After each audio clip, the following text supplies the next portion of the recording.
प्रथम पूजनिया तोहार हो गौरी के ललनेवा।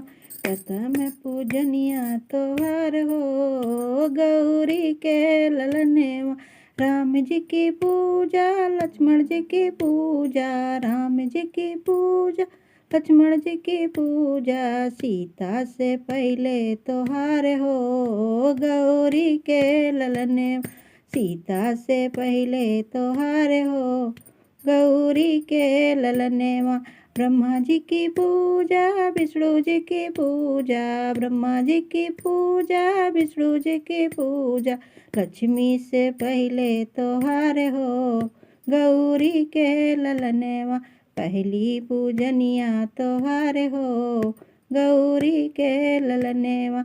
गंगा जी की पूजा यमुना जी की पूजा, सरयू से पहले तोहार